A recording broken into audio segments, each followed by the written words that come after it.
Samuel वेद का समर्पित करें। लंका के सम्राट उद्भट विद्वान वेद के बाहुबली श्री राम जय श्री शंकर भगवान महामंत्र परिशुद्ध क्षोधीश महाकाल जय जय श्री शंकर भगवान। सुस्मित समाज के अंतर्गत उपस्थित विज्ञ प्रविज्ञ सुविज्ञ गोविंद मनीष सुना आपका जो चिंतन है बड़े यथार्थ के धरातल पर धनुषी श्रेष्ठ दिव्य। जब ये दिव्य अलौकिक है तो फिर प्रश्न लौकिक के लिए क्यों, यही सोचने का विषय, क्योंकि लौकिक में ही अलौकिक को खोजना। थोड़ी आवाज, जहां सीमांकन है कि अलौकिक है उसकी खोज सरल है, लेकिन लौकिक में अलौकिक को खोजना बड़ा कठिन है। मार्ग दे रहा हूं, विचार कर। ज्यों तिलमा ही तेल है, ज्यों चकमक में आग, और तेरा साईं तुझ में जाग सके तो कस्तूरी कुंडली से मृग ढूंढे वनमा। इसलिए श्रीमान जी महात्मा जनक ने जो प्रश्न रखा है ये ठीक महात्माओं का प्रश्न है। इन लौकिक में उस अलौकिक को खोजना कठिन है, इसलिए इस अलौकिक का सहारा लिया है, कुछ अंकित नहीं है। श्रीमान पाराशर जी, आपकी उत्तम सोच के लिए आपको साधुवाद। किंतु देखिए आपकी ही बात से आपकी बात का उत्तर निकले। यही तो मैं कह रहा हूं कि जब धनुष अलौकिक तोड़ने वाला होना चाहिए कोई अलौकिक, तो फिर देश देश संदेश पठियो सुनि भूप सब सुख पावही, साज साज समाज राजा जनक नगर ही आ वही क्यों। यही तो प्रश्न है। यदि अलौकिक है तो तोड़वाने के लिए अलौकिक लोगों को आमंत्रित करना चाहिए। राजा जनक की पहुंच तो अलौकिक समाज तक है, किंतु राजा जनक ने भगवान शंकर के इस आयुध को अपमानित करने सीधा सीधा आरोप लगा रहा हूं राजा जनक के ऊपर, क्योंकि जब किसी में सामर्थ्य नहीं है कि कोई भगवान शंकर के इस आयुध को दिल भर बढ़ा भी सके, तो इस लौकिक जगत के लोगों को यहां एकत्र करने का कारण हमारी समझ से परे सिर्फ सहज भाव में आपने बात रखी, इसमें सहज उत्तर हो। जहां बनावट होती वहां पहचानना कठिन है। राजा जनक ने आमंत्रित किया है, देव धनुषधारी अनुज, तो सब बनावटी उपस्थित है। इन बनावटी में असली की पहचान ही तो कठिन है। यही तो हम कह रहे हैं, उस छुपे हुए रहस्य को निकालना बड़ा कठिन है। जैसे एक उदाहरण, ये सब जानते हैं कि दूध में घृत है, ये सब जानते हैं कि दूध में घृत है, लेकिन क्या घृत के निकालने की प्रक्रिया हर व्यक्ति कर सकता है? बस इस प्रक्रिया को जो अपनाएगा वही तो घृत पाएगा। इसके लिए पहले दूध को जमाना होगा, जमाने के बाद मथना होगा, मथने के बाद जब वो निकलेगा फिर उसको तपाना होगा। तो इस वीर समाज में इस धनुष रूपी मथानी से जब तक उसको मथा नहीं जाएगा तब तक वो नवनीत निकलेगा नहीं, लेकिन पूरा फिर भी नहीं होगा। फिर भी किसी न किसी महात्मा के द्वारा वो पाया जाएगा, तब प्रमाणित किया जाएगा। इसलिए श्रीमान ये खेल महात्माओं का है, ये खेल दिव्यात्माओं का है। बस अंतर इतना है, वो महात्मा वो दिव्यात्मा सब साधारण है। इस साधारण में असाधारण को खोजना, यही तो महात्मा जनक का खेल है। आपका चिंतन लौकिकता के धरातल पर बिल्कुल ठीक है, बिल्कुल सटीक है, किंतु विषय ये नहीं। हम हमारी बात को या तो पकड़ नहीं रहे या पकड़ना चाह रहे हैं। ये तो मैं कह रहा हूं कि जब अलौकिक है धनुष तो आमंत्रण लौकिक लोगों को क्यों। बस सीधा सीधा हमने राजा जनक के ऊपर एक प्रश्नवाचक चिन्ह लगाया। जैसे हम जानते हो कि अमुक वस्त्र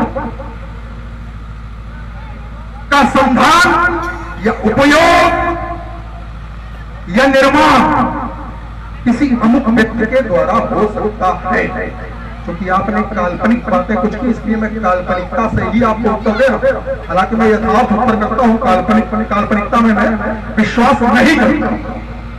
किंतु जब ये राजा जनक को, और राजा जनक को ही संपूर्ण विश्व को माना, दिव्य लोकाधिपति थे, तो राजा जनक के द्वारा आमंत्रित किया जा रहा है देश देश के भूपतियों को, और आप ये कह रहे हो कि यहाँ पर देव तनुजधारी मनुज शरीरा, आपकी बात मानते हैं, आपकी बात से सहमत है कि हो सकता है यहाँ पर कुछ देव कुछ प्राणों मनुष्य के रूप में उपस्थित हो, इस पर हमारा कोई प्रश्नवाचक नहीं। किंतु राजा जनक के द्वारा अगर वो उपस्थिति है तो वो मात्र दर्शक की भूमिका में है, मनुष्य के दर्शक की भूमिका में है, वो तोड़ने नहीं आए। क्योंकि आमंत्रण अगर दिया गया है तो आमंत्रण केवल राजाओं को दिया गया है, वो भी लौकिकता के धरातल के राजाओं को, न कि अलौकिकता के धरातल के। सिर्फ बात वहीं पर केवल समझने का अंतर है। जिस अलौकिक की आप चर्चा कर रहे हैं, जिस अलौकिक के मार्ग पर आप जाना चाहते हैं, वो खड़ा लौकिक धरातल पर है। यही तो विषय है, संकेत है, और संकेत में सब लोग समझ जाएंगे, कहने की भी आवश्यकता नहीं पड़ेगी। राज समाज विराजत रूढ़ी, राज समाज लौकिक है तो वो लौकिक में ही छुपा हुआ। अब विषय है जब कोई लक्ष्य सामने न हो तो उसको सामने लाने के लिए कुछ न कुछ विशेष प्रक्रिया अपनाई जाती है। इसलिए महात्मा जनक ने ये प्रक्रिया बनाई है। महात्मा जनक आप प्रमाणित कर चुके, जास ज्ञान रब साधारण तो है नहीं, ऐसे ज्ञानी के द्वारा एक कोई निर्णय लिया गया है तो कुछ विशेष चिंतन है। श्रीमान जी, इतना साधारण इतना हल्का उनका निर्णय हो नहीं सकता। आप जैसे कथन है सीधे वहां से जोड़ दिया जाता है। बड़े बड़े महात्मा विश्वामित्र सरीखे विचार को, वो भी विचार कर रहे हैं, ऐसे नहीं। विचारने के बाद भी, पहचानने के बाद भी मान नहीं रहे हैं। मान तब रहे हैं जब कसौटी पर कस रहे, जानने के बाद फिर भी नहीं माना गया। तो संकेत में बता, जब उनके यज्ञ में संकट पड़ा उन्होंने विचार किया, प्रभु उद्धरण भाई, लेकिन माना तब जब उनके लक्ष्य की पूर्ति कर दी गई, जब उन्होंने कसौटी पर उनको कसा। तो ये लौकिक धरातल है, लौकिक धरातल पर बिना कसे पहचान नहीं होगी, मान्यता नहीं होगी।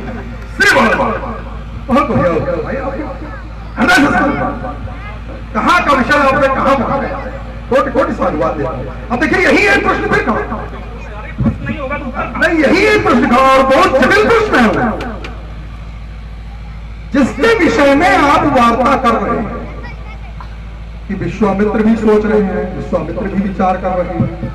क्या राजा जनक के द्वारा उसको धनुष यज्ञ का आमंत्रण भेजा गया? ये तो विषय, वह भी मात्र दर्शक की भूमिका में आऊंगा,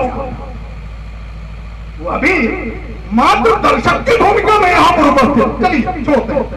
दूसरा, जब भगवान शंकर के द्वारा ये आयोजित धरोहर के रूप में दिया गया,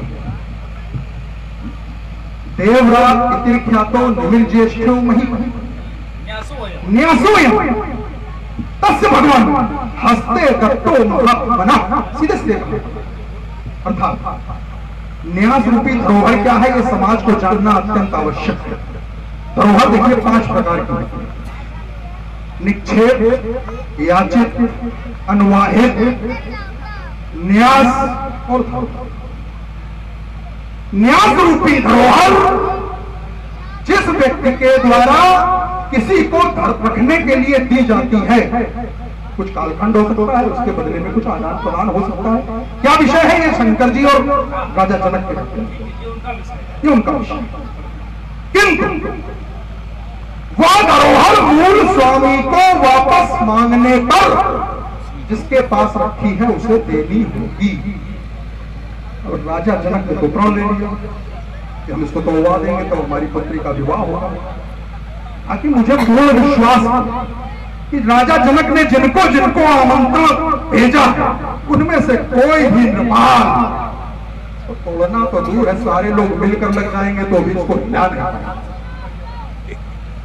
किंतु यदि किसी आपकी बात को यदि हम मान लें कि कोई अलौकिक व्यक्तित्व यहाँ आया या आ सकता है या मानव रूप में उपस्थित है, उसके द्वारा यदि तोड़ किया गया तो राजा जनक से भगवान शंकर जब कहेंगे कि हमारी धरोहर हमको वापस करो, मैं क्या देगा श्री बड़ी अच्छी बात आई। एक शब्द आया आमंत्रण, यद्यपि प्रमाणित इस ग्रंथ के माध्यम से इतना नहीं है आए सुनी, लेकिन आपने किसी ग्रंथ का प्रमाण पढ़ा उसको भी काटेंगे नहीं, क्योंकि सभी लोगों का कार्य है बात को काट करके आगे ना बढ़ाया जाए, बात को बात के माध्यम से आगे बढ़ाया। आपने जिनके लिए कहा उन्हें आमंत्रण नहीं दिया गया, अरे उनसे बड़ा आमंत्रण किसी को मिला ही नहीं। यही तो विचार करने का विषय। सबको केवल सूचना पहुंची होगी और उनके लिए महर्षि भेजे गए, कुलाचार्य गए, आप सब लोग समझते हैं सभी लोग हैं, तो उनसे बड़ा आमंत्रण किसी का हो सकता है। और इतने पर भी लोग न समझें तो समझकर भी जो ना समझे समझना भी ये कहने का विषय नहीं है। तो आमंत्रण हमको भी ऐसा नहीं है कि आमंत्रण न दिया गया हो, हम तो समझते उनसे बड़ा किसी का आमंत्रण हो ही नहीं सकता। अब रही बात धरोहर की, जो धरोहर दी गई है तो बदले में दिया जाता है। अब सारी बातें मान लेंगे, लेकिन एक बात निश्चित है, भगवान शंकर ने आज तक जिसको दिया है कभी मांगा नहीं। हम उस बात कही हुई बातें सब हटा दें। भगवान शंकर ने आज तक जिसको दिया कभी वापस नहीं मांगा। एक मैं उदाहरण दिया, जिस समय हमारे पूर्वज हिरण्याक्ष ये पुत्रवान थे, लेकिन उनके अनुरूप पुत्र नहीं थे, उन्होंने भगवान शंकर से पुत्र की याचना की तो भगवान शंकर ने अपने पुत्र अंधक को दे दिया। क्या कभी वापस मांगा? भगवान शंकर जैसा दात तभी तो कहा गया, धन धन भोलानाथ तुम्हारे कौड़ी नहीं खजाने, और 3 लोग बस्ती में बसा दे आप बसे, उनसे बड़ा कोई दानी नहीं है। उन्होंने जिसे दे दिया तो दे दिया, वापस कभी मांगा नहीं। इसलिए श्रीमान इस प्रश्न का महत्व यही से समाप्त हो जाता है। चलिए आप महत्व समाप्त किए देते हैं तो हम केवल इस विषय पर एक पंक्ति की वार्ता करके छोड़ आगे बढ़े। आपने कहा कि भगवान शंकर ने क्या किसी से मांगा देने के पश्चात, और मैं कह रहा हूं कि भगवान शंकर ने जब भी किसी को दिया क्या वहां पर न्यास शब्द का प्रयोग हुआ?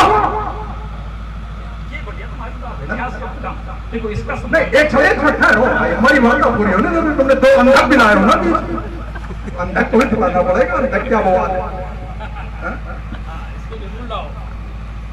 आपका ये कथन कि भगवान, हाँ कुछ बोलते ना,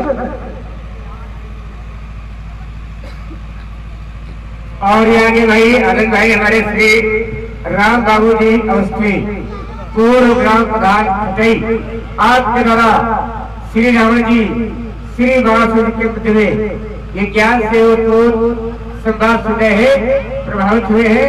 101 पुस्तक है श्री रावण जी और श्री बाणासुर के पुत्र में सपने भेंट की जा रही है। प्रधान जी को हार्दिक शुभकामनाएं है, धन्यवाद है। भगवान शंकर के द्वारा अंधक भी यदि दिया गया, क्यों दिया गया? देखिए यहाँ अंतर है, दोनों को देने में अंतर है। धनुष दिया गया धरोहर के रूप में, किसी ने मांगा नहीं, बिना छोट के। आप जैसा व्यक्ति हो तो वार्ता करने में आनंद आता है, न अन्यथा हम मिथने ना हो। आप जैसा व्यक्ति ना हो तो चोट पर चोट वहां पर का प्रयोग हुआ, और और अंधक को हिरणाक्ष ने आराधना की। ऐसी आराधना नहीं, तपस्या करके, क्योंकि कोई पुत्र नहीं था उसको। बाद में 4-5 पुत्र हुए, तो विषय अलग अलग। अंधक को मांगा तो बड़ा सोची दो। चलिए अंधक की असल लोग जाने तो उत्पन्न कैसे। एक बार भगवान शंकर कैलाश पर बैठे हुए, मैया पार्वती पीछे से आई और आने के पश्चात उन्होंने भगवान शंकर की पीड़ा हो मजाक पीछे से दोनों आंखें बंद कर दी। दोनों आंखों के बंद करने पर भगवान शंकर के मस्तक से एक श्रम बिंदु चिपका। उस श्रम बिंदु से नेत्रहीन पुत्र की उत्पत्ति। वो पुत्र रोने लगा। उसी समय हिरण्याक्ष उधर पुत्र के लिए तपस्या कर रहा था। मैया पार्वती भगवान शंकर से ज्यादा दयालु, ज्यादा कृपालु। उन्होंने कहा आपका ये भक्त तपस्या कर रहा है, इसको इस पुत्र को प्रदान कर दिया जाएगा। तब तक हिरण्याक्ष के कोई पुत्र नहीं। हिरण्याक्ष को अंधक प्रदान किया गया और अंधक प्रदान करने के पश्चात हिरण्याक्ष के 4 पुत्र और दिव्य व्यक्ति। बाद में उसके नेत्र आए, किन कारणों से आए वो अलग विषय है। अंधक की उत्पत्ति आपके द्वारा कहा गया बताना चाहिए। अच्छा देखिए, एक चीज और जोड़ देते हैं, बताइए विषय आ गया, बहुत सुंदर विषय। एक सवाल चाहेंगे आपसे। भगवान शंकर का त्रिनेत्र,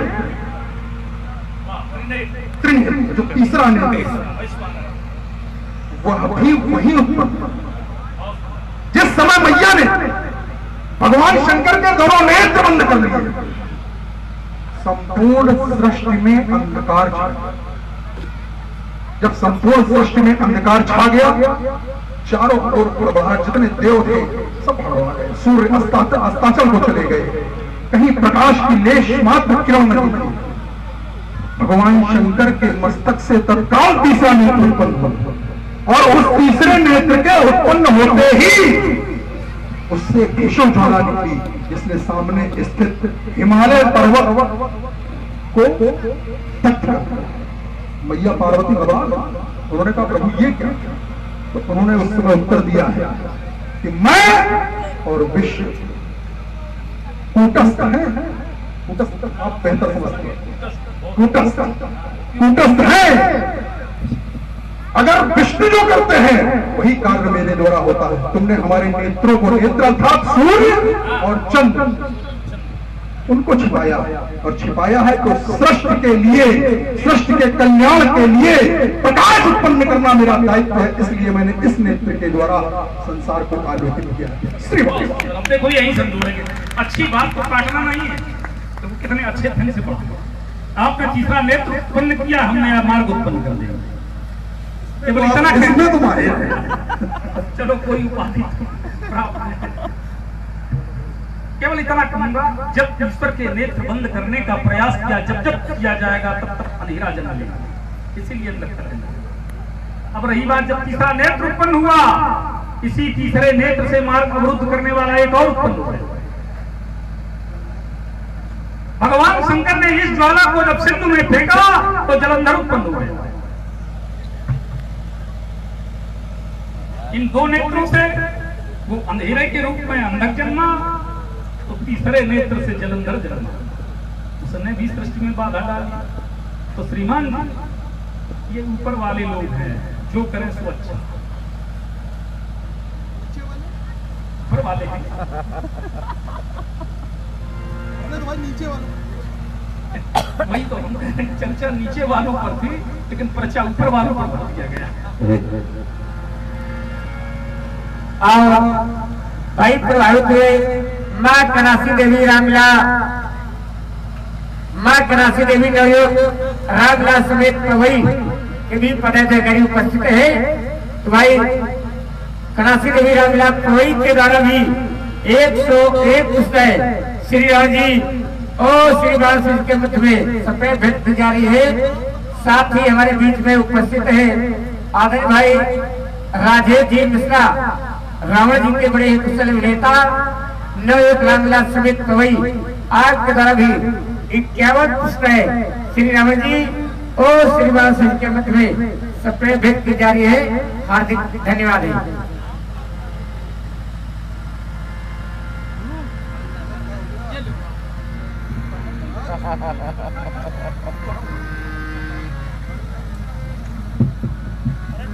आपका ये कथन कि चर्चा नीचे वालों की थी, पर्चा ऊपर वाले का बन गया। हम आपकी बात से पूर्णतः सहमत, लेकिन क्या नीचे वाले ऊपर वालों से योग्य नहीं हुए?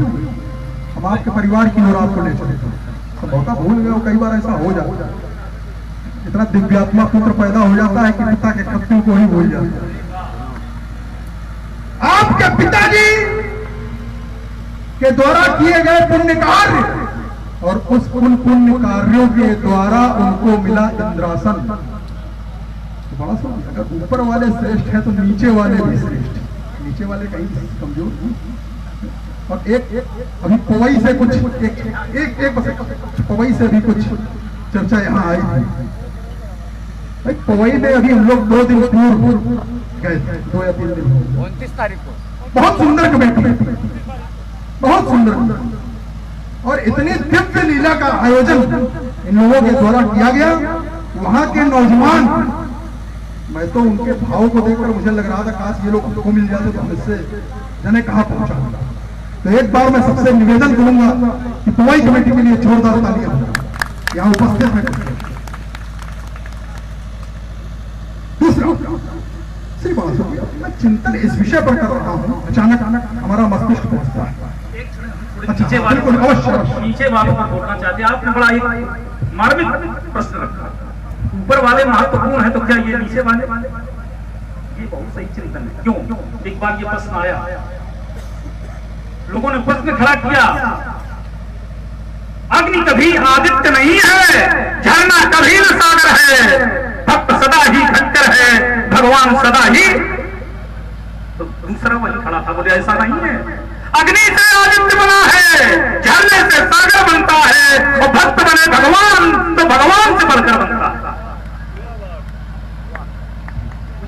उचित जोरदार तालियां तो बजानी चाहिए आप लोगों को भाई, कितनी सुंदर बात कही बात। और इसी बात से प्रभावित हुए गुप्त स्वरूप से 21 प्रेम प्रसूल श्री राम जी के लिए 21 प्रेम प्रसूल श्री बाला के सप्रेम भेंट की जा रही है। हार्दिक धन्यवाद है।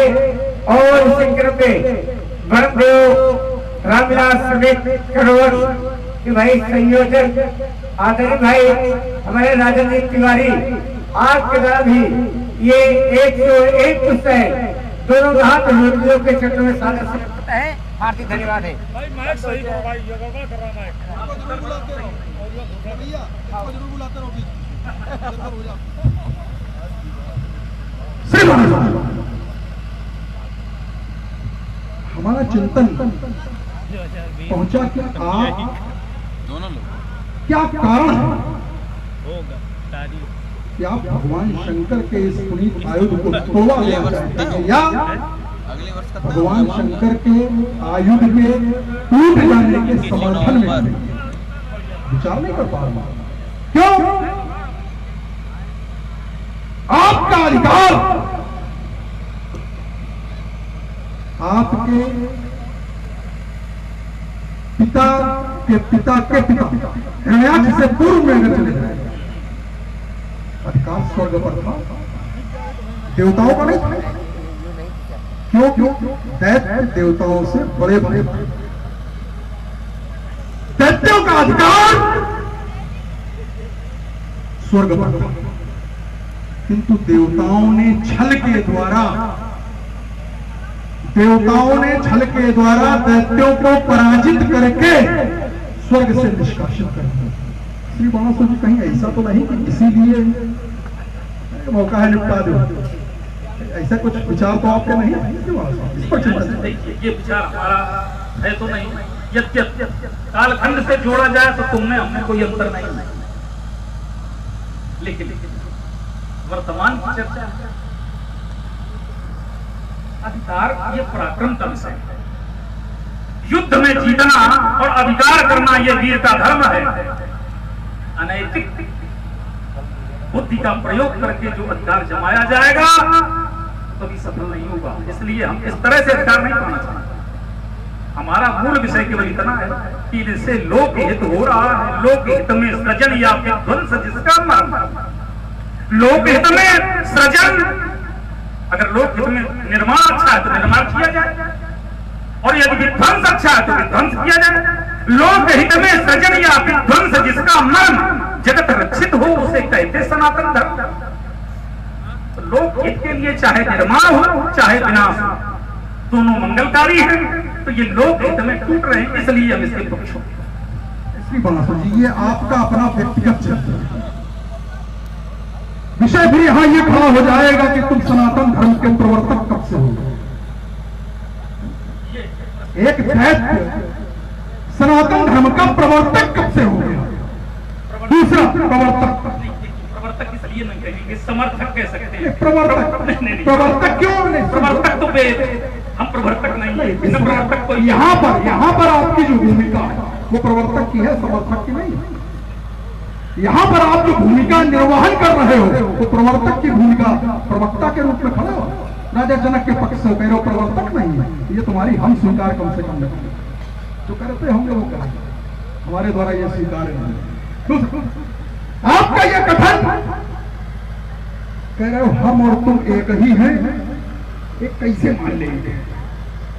त्रिपुंड तुम भी धारण किए हो, त्रिपुंड हम भी धारण किए, त्रिपुंड राजा जनक भी, और तीनों की विचारधाराएं, तीनों के धर्म, तीनों के कार्य पृथक पृथक। तो मैं किसे दोषी हूं, तुम्हें या राजा जनक? किसे सराहूं? क्योंकि एक भी शैव यहां असली नहीं। धारण किए हैं मस्तक पर शैव चिन्ह, पर आस्था शिव धनुषे है। वही अंधेर नगरी जहां सांकल्य जैसा ऋषि समर्पित हो गया। योग का नाटक दिखावे के लिए था, हाँ सुधनवा वीर जिसमें झूठ को सर पर लिए ये झूठ सत्य के ये पक्षधर अब बन गए हैं। चीखने को लाख चीखे ये प्रजा सखी परंतु परराव, चीखने को लाख चीखे ये प्रजा पर जनक तो आज हटता पर पड़े हैं। और देखिए वातावरण कब गर्म हो, क्योंकि राख में शोले बड़े छिछले गए। और यदि रोकना चाहते हो समर्थक हो, प्रवर्तक हो, इसलिए यदि रोकना चाहते हो विप्लव, शिव धन का यहाँ अपमान होने न पाए। शीघ्र बदल दो अपने विचारों को, क्योंकि क्रोध से पहले ज्वालामुखी हटने न पाए। मैं धरा का शैव हूं, मैं धरा का शैव हूं, उनको मान रखना जानता हूं। राज सत्ता पांव की दासी रही है, मैं चलन उसको चलाना चाहता हूं। और प्रभावित हुए भाई मेरे मोहित जी तिवारी, आदरणीय भाई मेरे मोहित जी तिवारी जो कि भाई बाराबंकी से आप पधारे हुए हैं। आपके द्वारा 51 पुस्तक श्री राम जी के सुंदर भेद पर 51 पुस्तक श्री बालासुर जी के सुंदर भेद पर सुंदर भेंट दी जा रही है। हार्दिक धन्यवाद।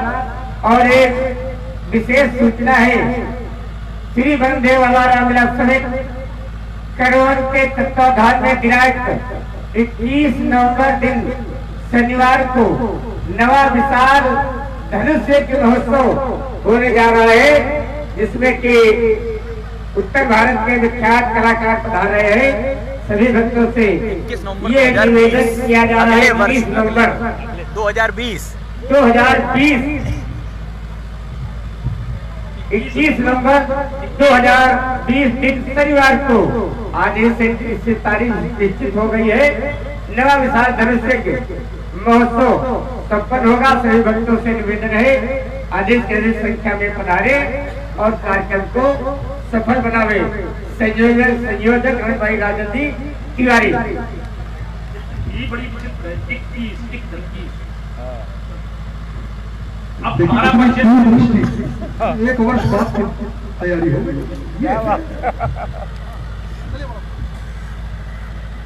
अब हमारा परिचय आप जानिए। मेरी खामोशी को कमजोरी समझने वालों, मेरी खामोशी को कमजोरी समझने वालों, इतना समझ लो कि रात के नीचे अक्सर अंगार दबी होती है। छोट मीठी जरूर होगी लेकिन प्राण घातक। क्या बात है, आपने बड़ी अच्छी बात रखी कि तुम और हम एक कैसे, हमने जिस धरातल से जोड़ा मैं उस धरातल दे रहा हूं। जैसे लौ है, लौ एक धातु है, उसी से खुरपी बनी है और उसी से बनी तलवार। जाति तो दोनों की एक ही है, केवल क्रम बट गए। जैसे देश में जो खाद लोहे की निकलती है, 2 तरह का वह यहाँ लोहा उगलती। एक की खुरपी गुणाती गोड़ की खेती, एक की रण क्षेत्र में तलवार चलती। तो है तो एक ही, केवल आकृति बदल गई है, क्रम बदल गया। इसलिए श्रीमान जी इस धरातल से कहा था जो तुम्हारा है चरित्र वही हमारा है, केवल अंतर मात्र थोड़ा सा है। अब रही बात अब असली नकली पर बात आ गई, तो इसलिए असली नकली के चक्कर में न पड़ो। हाँ, हमारा तो केवल इतना कथन है कि इस मार्ग को ठीक इसी तरह से बढ़ाते चले। इस मिथिला में कुछ कहने से पहले विद्वानों से सम्मति ले लो, मत ओढ़ो सिर पर भार दसानन, अंतर की प्रज्ञा खोलो। निंकुल में थे देवराज जिन्होंने महायज्ञ रच डाला था, होकर प्रसन्न शिव शंकर ने ये आयु उनको दे डाला था। और जिस हेतु हुआ निर्माण धनुष का, वह कार्य विश्व से पूर्ण हो चुका। त्रिपुरासुर का कर विनाश, ये शस्त्र विश्व से अर्ज हो चुका। अब होने दो वैदेही विवाह, मत मत में विष घोलो। इस मिथिला में कुछ कहने से पहले विद्वानों से सम्मति ले लो। विद्वानों से सम्मति, हमसे बड़ा विद्वान कोई? इस सम्मति हम किससे ले ले? कोई हमसे भी बड़ा विद्वान है जिससे हम सम्मति ले ले? तो मैं दीप हूँ, मैं दीप हूँ, जलता हूँ। मैं प्रलय की आंधियों से अंत तक लड़ता हूँ। देव सुनकर नाम मेरा भाग जाए, मात्र चलने से धराये डगमगाए। स्वच्छंदता निर्बंधता से बंद पर आगे बढ़ूंगा। मुक्ति को मैंने बुलाया, मुक्ति को पाकर रहूंगा। दीप हूँ, जलता हूँ। सभी नहीं जला करते हैं, दीपक को ही जलना। सभी नहीं जला करते हैं, दीपक को ही जलना होगा। और मंजिल नहीं चला करती है, कदमों को ही जलना। हमें जानो पहचानो।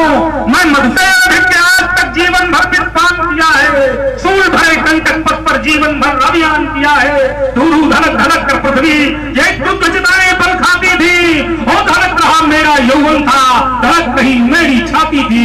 या नहीं विध्वंस विश्व का जीवन भर निर्माण किया है। मैं मुझसे अनभिज्ञ आज तक जीवन भर विश्वान। तो मैं विष पीने का अभ्यास, तुमने विस्पान किया तो सुन लो। मैं विष पीने का अभ्यासी, अमृत की चाह नहीं करता। भय जाते, भय खाते जाते हुए पथिक जाता उस राह नहीं रही। मुझको विष पीते हुए थे, अब मृत्यु स्वयं घबराती है। मुझको छुड़ना तो दूर रहा, वह दूर खड़ी थर्राती है। ये है मेरा सच्चा स्वरूप। काहे तू तंब भरता, मैं विष पीने का अभ्यासी, अमृत की चाह नहीं करता। तो दैत्येंद्र बलि के दुश्मन शिव क्यों ठुकराई है?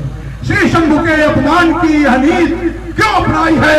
जब निज इच्छा का वर पाए सिया, ये अम्ब का वरदान है, तो चाप का खंडन कराना शंभु का अपमान है। जाने जनक ने कौन सी टूटित भेद फिराई है? श्री शंभु के अपमान की यह नीति क्यों अपनाई? और ये आगे भाई अवनीश जी मिश्रा, अवनीश जी मिश्रा महानगर कानपुर, आपके द्वारा भी 51 पुस्तक श्री रावण जी और श्री महाराज के मध्य में व्यक्त की जा रही है। हार्दिक धन्यवाद है, साधुवाद है। गीत के धरातल को छोड़ते जब इस क्रम पर बढ़े तो फिर वही चलता रहेगा। अब जिस मार्ग को आपने संकेत किया है उसी पर चलना। जब स्पष्ट कह चुके सीरत धनखंडन पर ही पूरा होगा, अब क्यों नहीं धनुष खंडन होगा। जब गुरुवर ने दे दिया इसे तो सैवों की नहीं बपौती है। निंकुल ने पूजा वर्षों से, इससे उनकी ठकुरौती है। निंकुल को छोड़कर से धरा पर इस साहिब को किसने पूजा। तुम भी तो हो महाशय, शिवाय तुमने कब पूजा। इसलिए सीरत भजी के अधिकारी हैं, जैसा चाहेंगे वैसा होगा। आप मैथिली अधिवेशन में अब नहीं धनुष खंडन होगा, अब नहीं धनुष खंडन होगा। और यदि होगा तो जानते हो क्या होगा? क्या होगा? ये शंकर का होगा राद्रू, चंडी का नर्तन होगा। ये पांव से ज्वाला धमकेगी, अंगारों का वर्षा होगा। अरे विध्वंस करूंगा धनुष के, शौर्य की नदी बांधूंगा मैं। लंकेश विकट हुंकारों से इस अंबर में आग गिरा दूंगा। ये अजगर खातिर नहीं किसी की, अजगर कृष्ण होती है जिसने दैत्यों का दलन किया, उसकी ऐसी ठकुर होती है। कहाँ छुपा हुआ नरनहार, किसके कर से कर्षण होगा। अब नहीं धनुष खंडन होगा, अब नहीं धनुष खंडन होगा। अब धनुष चाटने पर का जब ये भाग करेगा मंडन, तो धन खंडन करने वाले का ये विश्व करेगा अभिनंदन। आप ही करेंगे सीरत भाग, ये सभा करेगी पदवंदन। ये कहा तुम्हारा मिथिला में अब होगा खंडन, तो आज के पांव से तेरे पांव का कर्षण होगा। आज मैथिली अधिवेशन में हत्यों का खंडन होगा। सुंदरियों की सहज नहीं अगली खाड़ों की धारा है। वो बैल बच न सका जिसने सम्मुख होकर ललकारा है। यह जो वीरत्व कसौटी है, भीगी बालू की भीत नहीं। और बैरी ललकारा युद्ध है, चुप रह जाओ रणनीति नहीं। इसका कृपाण में कितनी ज्वाला, इसे जानता कड़का होगा। अब नहीं धनुष खंडन होगा, अब नहीं धनुष खंडन होगा। आज दौलत के पुरुष सबसे की शाम भुला दूंगा। रिवासों के सोने वाले रावण हरिधन करना हाथ सिखा दूंगा। पांव की भीषण बौछारों से अंबर में आग लगा दूंगा। ये तो सीख भुजाएं भी साथ यमपुर तुमको पहुंचा दूंगा। ये छीनूंगा सारे अस्त्र शस्त्र इस मिथिला से मार। छीन लो, कभी छीने हो कि छीने ले, ये तो काम हमारा है। तुम्हारा काम कब से हो? तो बड़ा से अंबर धक्का धसका अपनी दिशाओं में लग गया। ये दिक्कत चिक्कारा पूरा बचाए, फसल का पर फिर शेषना फटका भैंस पर बार बार बारिश भ्रमण उठे ज्वार। ये बारिश में डूबे सूर्य चंद्र, छा जाए विश्व में अंधकार। बारिश सब चुके शोर से अब धनुआ का तर्पण होगा। अब नहीं धनुष खंडन होगा, अब नहीं धनुष खंडन होगा। हाँ, आप लोग देख रहे हैं बहुत ही सुंदर रावण और श्री बाणासुर जी का सुंदर संवाद। इसी से प्रभावित हुए हैं हमारे भैया ज्ञानू जी तिवारी, माँ कनासी नवयुवक रामलीला समिति ग्राम पवई, आपके द्वारा 21 पुष्प मुद्राएं प्राप्त है। कोट धन्यवाद। अब आप कहते हैं कि आपने क्या कभी छीना है? अगर छीना न होता तो क्या भगवान को बामन बनना पड़ता? इसलिए अब हम इस बात को गीत को हम गीत के माध्यम से ही जुड़ना चाहते हैं। क्रोध की कराल ज्वाल, ये सम्मुख सुभटों के सोच की कविता पढ़ाऊंगा और रुन्नों के ढेर हाथ लगा के दिखाऊंगा। अपनी कलाओं को प्रगटा करके मैं योगनी पिपासी को रक्त में पिलाऊंगा। ऐसी न करो तो सबात शंकर की सत्याग नहीं प्राण में कहाऊंगा। अरे तो टूटे ये त्रिपुरी काल भाई बच जाएगा। ये नाचेगा सांसद सिंह में उबारा जाएगा।